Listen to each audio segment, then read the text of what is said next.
Agora vamos para outro versículo basilar do calvinismo. Endurece a quem quer. Romanos 9:18. Não é dito que Deus endureceu o coração de Faraó desde a eternidade. É dito em algum lugar? Eu não nego que Deus tenha endurecido o coração de Faraó, mas eu pergunto, Deus endureceu o coração de Faraó desde a eternidade? Como é que se deu esse processo de endurecimento do coração dele? Tal endurecimento é melhor compreendido como a entrega da pessoa a si mesma. Isso você já vai encontrar esse princípio já em Romanos capítulo 1, versículo 24, quando se diz, por isso também Deus os entregou às concupiscências de seus próprios corações. As pessoas vão se perdendo, as pessoas vão se afastando da graça, eles vão torcendo, eles recebem uma luz e eles distorcem a luz contra si mesmas. A luz se manifesta a eles, eles se escondem em suas cavernas. Eles amam mais as trevas do que a luz.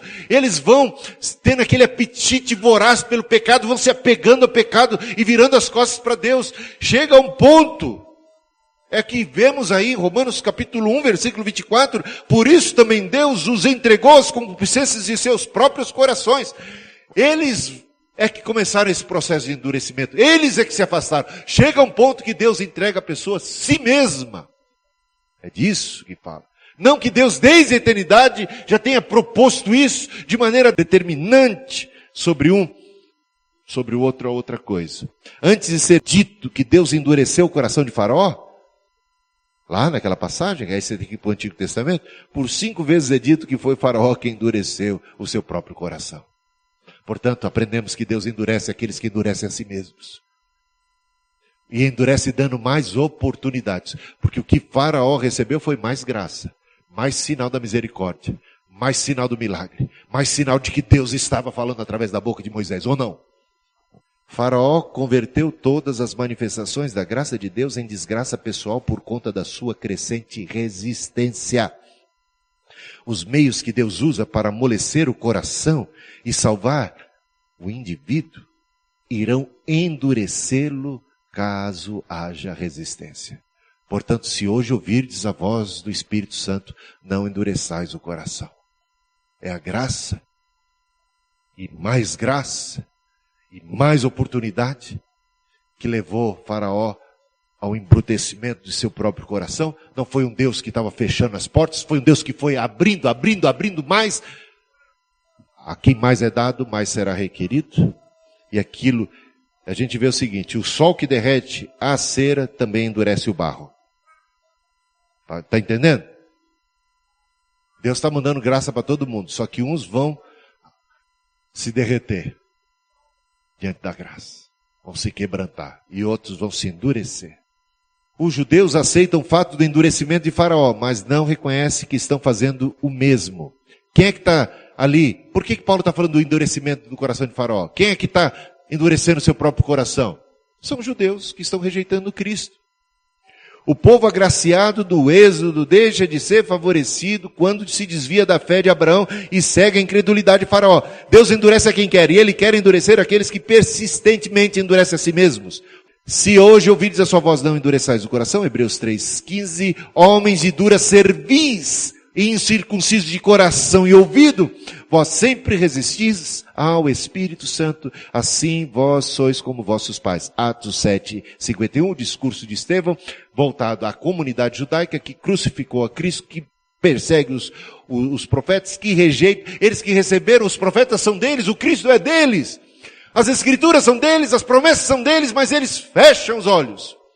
E a palavra é esta: homens de dura cerviz, incircuncisos de ouvido e coração, vós sempre resistis ao Espírito Santo. Um calvinista diz que a ação do Espírito é sempre irresistível. A graça é irresistível. Só que aqui vemos que a graça que se manifestou ao povo de Israel se manifestou de modo resistível, não de modo compulsivo, não de modo a vergar a vontade do povo.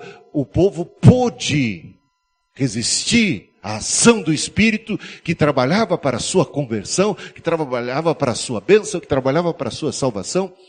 Homens de dura cerviz, incircuncisos de coração e ouvido, vós sempre resistis ao Espírito Santo. Assim vocês são como os vossos pais. A quem mais é dado, mais será requerido. A exortação abaixo não faria sentido se o endurecimento do coração fosse produto de um decreto imutável de Deus. Se hoje ouvirdes a sua voz, não endureçais o vosso coração. Não faria sentido Paulo ficar tão incomodado e triste se a rejeição de Israel fosse uma questão dos decretos eternos de Deus. Veja o que ele diz logo no versículo 2 do capítulo 9. Tenho grande tristeza e incessante dor no coração por causa da perdição na grande maioria do povo judeu. Ele estaria triste, incessantemente triste, persistentemente triste com a perdição daqueles, se entendesse Paulo como entendem os calvinistas, que a perdição daqueles é já motivo, objeto de um decreto eterno de Deus, incondicional, que não há como mudar e variar. Claro que não. A não ser que eles fossem uma pessoa rebelde aos decretos de Deus, inconformado com os decretos de Deus, sentindo-se mais amoroso, mais justo do que Deus. Não se trata disso. Veja só. Tenho grande tristeza, incessante dor no meu coração por causa da condição de dureza de coração dessas pessoas. Por quê? Porque ele entende que isto pode ser alterado. Porque ele entende que isto não era para ser assim. Se está desse jeito, é porque houve muita má vontade por parte desse povo. Muito endurecimento. Mas pode ser revertido. Por isso ele trabalha, ora, ele se faz de judeu para salvar os judeus. Ele ora incessantemente pela salvação de judeus. Para de alguma forma salvar alguns, pelo menos. Fosse assim, por que orar pela conversão dos judeus como ele o faz? E não adiantaria instigar ciúmes através dos gentios para incitar o povo de Israel à conversão. Deus está dando um endurecimento do coração de Israel parcial, para que os gentios possam abraçar a fé, e esse abraçar a fé por parte dos gentios possa provocar um certo ciúme na comunidade judaica, de modo a comunidade judaica sair do seu endurecimento e abraçar a fé.